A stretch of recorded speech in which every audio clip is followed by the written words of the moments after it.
الله الذي خلقكم ثم رزقكم ثم يميتكم ثم يحييكم هل من شركائكم من يفعل من ذلكم من شيء سبحانه وتعالى عما يشركون ظهر الفساد في البر والبحر بما كسبت أيدي الناس ليذيقهم بعض الذي عملوا لعلهم يرجعون۔ اللہ کی قسم میرے نبی کا فرمان ہے، معاف کرنے سے عزت گھٹے تو مجھ سے لے لو۔ مومنو، تمہیں کیا ہوا ہے کہ جب تم سے کہا جاتا ہے کہ اللہ کی راہ میں جہاد کے لیے نکلو تو تم زمین سے چپکے جاتے ہو، یعنی گھروں سے نکلنا نہیں چاہتے؟ کیا تم آخرت کی نعمتوں کو چھوڑ کر دنیا کی زندگی پر خوش ہو بیٹھے ہو؟ سو دنیا کی زندگی کے فائدے تو آخرت کے مقابل بہت ہی کم ہیں۔ اگر تم نہ نکلو گے تو اللہ تم کو بڑی تکلیف کا عذاب دے گا اور تمہاری جگہ اور لوگ پیدا کر دے گا اور تم اس کو کچھ نقصان نہ پہنچا سکو گے، اور اللہ ہر چیز پر قدرت رکھتا ہے۔ اور جو لوگ سونا اور چاندی جمع کرتے ہیں اور اس کو اللہ کے راستے میں خرچ نہیں کرتے، ان کو اس دن کے عذاب علیم کی خبر سنا دو، جس دن وہ مال دوزخ کی آگ میں خوب گرم کیا جائے گا، پھر اس سے ان بخیلوں کی پیشانیاں اور پہلو اور پیٹھیں داغی جائیں گی، اور کہا جائے گا کہ یہ وہی ہے جو تم نے اپنے لیے جمع کیا تھا۔ سو جو تم قوم سمود نے بھی خبردار کرنے والوں کو جھٹلایا تو کہا کہ بھلا ایک آدمی جو ہم ہی میں سے ہے ہم اس کی پیروی کریں؟ یوں ہو تو ہم گمراہی اور دیوانگی میں پڑ گئے۔ کیا ہم سب میں سے اسی پر وحی نازل ہوئی ہے؟ نہیں، بلکہ یہ جھوٹا بڑائی مارنے والا ہے۔ ان کو کل ہی معلوم ہو جائے گا کہ کون جھوٹا بڑائی مارنے والا ہے۔ اے صالح، ہم ان کی آزمائش کے لیے اونٹنی بھیجنے والے ہیں، تو تم ان کو دیکھتے رہو اور صبر کرو، اور ان کو آگاہ کر دو کہ ان میں پانی کی باری مقرر کر دی گئی ہے، ہر باری والے کو اپنی باری پر آنا چاہیے۔ تو ان لوگوں نے اپنے رفیق کو بلایا اور اس نے اونٹنی کو پکڑ لیا، پھر اسے مار ڈالا۔ سو دیکھ لو کہ میرا عذاب اور ڈرانا کیسا ہوا۔ ہم نے ان پر عذاب کے لیے ایک زور کی آواز بھیجی تو وہ ایسے ہو گئے جیسے باڑ والے کی چورا چورا ہو جانے والی باڑ، اور ہم نے قرآن کو سمجھنے کے لیے آسان کر دیا ہے۔ صبر انسان کی سب سے بڑی طاقت، الٹا کے رکھ دیتی ہے چیزوں کو۔ چپ رہنا سیکھ، خاموش رہنا سیکھ، درگزر کرنا سیکھ۔ تو اب کیا تم نے اس شخص کو دیکھا جو روز جزا کو جھٹلاتا ہے؟ یہ وہی بدبخت ہے جو یتیم کو دھکے دیتا ہے اور نادار کو کھانا کھلانے کے لیے لوگوں کو ترغیب نہیں دیتا۔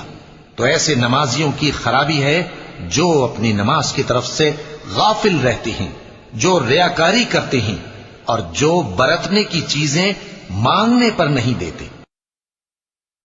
اے محمد صلی اللہ علیہ وآلہ وسلم، سورج کے ڈھلنے سے رات کے اندھیرے تک ظہر، عصر، مغرب، عشاء کی نمازیں اور صبح کو قرآن پڑھا کرو، کیونکہ صبح کے وقت قرآن کا پڑھنا فرشتوں کی حاضری کا موقع ہوتا ہے۔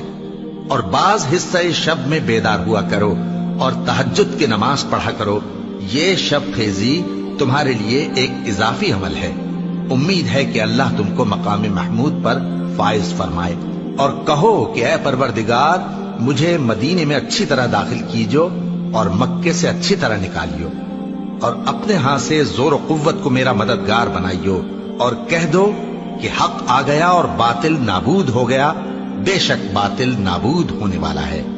اور ہم قرآن میں وہ چیز نازل کرتے ہیں جو مومنوں کے لیے شفا اور رحمت ہے، اور ظالموں کے حق میں تو اس سے نقصان ہی بڑھتا ہے۔ اور جب تم کو کیا ہوا ہے کہ تم اللہ کی عظمت کا اعتقاد نہیں رکھتے، حالانکہ اس نے تم کو طرح طرح کی حالتوں میں پیدا کیا ہے؟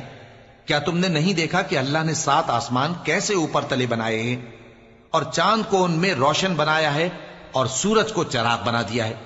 اور اللہ ہی نے تم کو زمین سے ایک خاص طرح سے پیدا کیا ہے پھر اسی میں تمہیں وہ لوٹا دے گا اور اسی سے تم کو نکال کھڑا کرے گا۔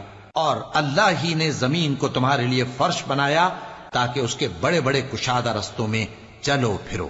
آخر میں نوح نے عرض کی کہ میرے پروردگار، یہ لوگ میرے کہنے پر نہیں چلے اور ایسوں کے تابع ہوئے ہیں جن کو ان کے مال اور اولاد نے نقصان کے سوا کچھ فائدہ نہ دیا، اور وہ بڑی بڑی چالیں چلے اور کہنے لگے کہ اپنے معبودوں کو ہرگز نہ چھوڑنا، اور ود اور سوا اور یغوس اور یعوق اور نصر کو لوگو، ہم نے تم کو ایک مرد اور ایک عورت سے پیدا کیا اور تمہاری قومیں اور قبیلے بنائے تاکہ ایک دوسرے کو شناخت کرو۔ بے شک اللہ کے نزدیک تم میں زیادہ عزت والا وہ ہے جو زیادہ پرہیزگار ہے۔ بے شک اللہ سب کچھ جاننے والا ہے، سب سے خبردار۔ ناپاک عورتیں ناپاک مردوں کے لیے ہیں اور ناپاک مرد ناپاک عورتوں کے لیے، اور پاک عورتیں پاک مردوں کے لیے ہیں اور پاک مرد پاک عورتوں کے لیے۔ یہ پاک لوگ ان جھوٹوں کی باتوں سے بری ہیں اور ان کے لیے بخشش اور نیک۔ اور مومن عورتوں سے کہہ دو کہ وہ بھی اپنی نگاہیں نیچی رکھا کریں اور اپنی شرمگاہوں کی حفاظت کیا کریں، اور اپنی آرائش یعنی زیور کے مقامات کو ظاہر نہ ہونے دیا کریں مگر جو اس میں سے کھلا رہتا ہو، اور اپنے سینوں پر اوڑھنیاں اوڑھے رہا کریں، اور اپنے خاوند اور باپ اور خسر اور بیٹوں اور خاوند کے بیٹوں اور بھائیوں اور بھتیجوں اور بھانجوں اور اپنی جیسی مومن عورتوں اور لونڈی غلاموں کے سوا نیز ان خدام کے جو عورتوں کی خواہش نہ رکھیں، یا ایسے لڑکوں کے جو عورتوں کے پردے کی چیزوں سے واقف نہ ہوں۔ غرض ان لوگوں کے سوا کسی پر اپنی زینت اور سنگھار کے مقامات کو ظاہر نہ ہونے دیں، اور اپنے پاؤں ایسے طور سے زمین پر نہ مارے کہ جھنکار کانوں میں پہنچے اور ان کا پوشیدہ زیور معلوم ہو جائے۔ اور مومنوں، سب اللہ کے آگے توبہ کرو تاکہ فلاح پاؤ۔ مومنوں، اپنے گھروں کے سوا دوسرے لوگوں کے گھروں میں گھر والوں سے اجازت لیے اور ان کو سلام کیے بغیر داخل نہ ہوا کرو، یہ تمہارے حق میں بہتر ہے، اور ہم یہ نصیحت اس لیے کرتے ہیں کہ شاید تم یاد رکھو۔ پھر اگر تم گھر میں کسی کو موجود نہ پاؤ تو جب تک تم کو اجازت نہ دی جائے اس میں مت داخل ہو، اور اگر یہ کہا جائے کہ اس وقت لوٹ جاؤ تو لوٹ جایا کرو، یہ تمہارے لیے بڑی پاکیزگی کی بات ہے، اور جو کام تم کرتے ہو اللہ سب جانتا۔ جو شخص عزت کا طلبگار ہے تو عزت تو سب اللہ ہی کی ہے، اسی کی طرف پاکیزہ کلمات چڑھتے ہیں اور نیک عمل ان کو بلند کرتا ہے، اور جو لوگ برے برے داؤ چلتے ہیں ان کے لیے سخت عذاب ہے اور ان کا داؤ نابود ہو جائے گا۔ اور اللہ ہی نے تم کو مٹی سے پیدا کیا، پھر نطفے سے، پھر تم کو جوڑا جوڑا بنا دیا، اور کوئی عورت نہ حاملہ ہوتی ہے اور نہ جنتی ہے مگر یہ سب کچھ اس کے علم سے ہوتا ہے، اور نہ کسی بڑی عمر والے کو عمر زیادہ دی جاتی ہے اور نہ اس کی عمر کم کی جاتی ہے، مگر سب کچھ کتاب میں لکھا ہوا ہے۔ بے شک یہ اللہ وہ معبود برحق ہے کہ اس کے سوا کوئی عبادت کے لائق نہیں، زندہ ہے، سب کو تھامنے والا، اسے نہ اونگ آتی ہے نہ نیند۔ مجھے اس شخص سے سمجھ لینے دو جس کو میں نے اکیلا پیدا کیا اور میں نے اس کو بہت سا مال دیا اور ہر وقت حاضر رہنے والے بیٹے دیے اور اس کو ہر طرح کے سامان میں وسعت دی، پھر بھی لالچ رکھتا ہے کہ میں اسے اور زیادہ دوں۔ ایسا ہرگز نہیں ہوگا، یہ ہماری آیتوں کا بڑا مخالف رہا ہے۔ لا الہ الا انت سبحانک انی کنت من الظالمین۔ تیرے سوا کوئی معبود نہیں، تیری ذات پاک ہے، بے شک میں ہی اپنی جان پر زیادتی کرنے والوں میں سے تھا۔ اللہ وہ معبود برحق ہے کہ اس کے سوا کوئی عبادت کے لائق نہیں، زندہ ہے، سب کو تھامنے والا، اسے نہ اونگ آتی ہے نہ نیند۔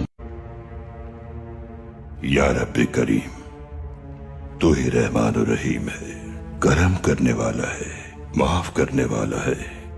یا رب کریم، ہم بہت ناشکرے ہیں، بہت گناہگار ہیں، مسلمان اپنا وقار کھو بیٹھے ہیں، ہم تیری نعمتوں کا شکر بھی ادا نہیں کرتے، تو ہمیں معاف فرما دے۔ یا رب کریم، تو نے ظالم کے خلاف نبی کے لیے غار کو قلعے میں بدل دیا، مکڑی کے جالے کو ڈھال اور کبوتر کو مددگار بنا دیا۔ یا رب کریم، آج ہم جس گڑھے میں گر گئے ہیں ہمیں اس سے نکال دے، امت مسلمہ کے وقار کو بحال کر دے، مسلمانوں کو متحد کر دے، انسانیت کو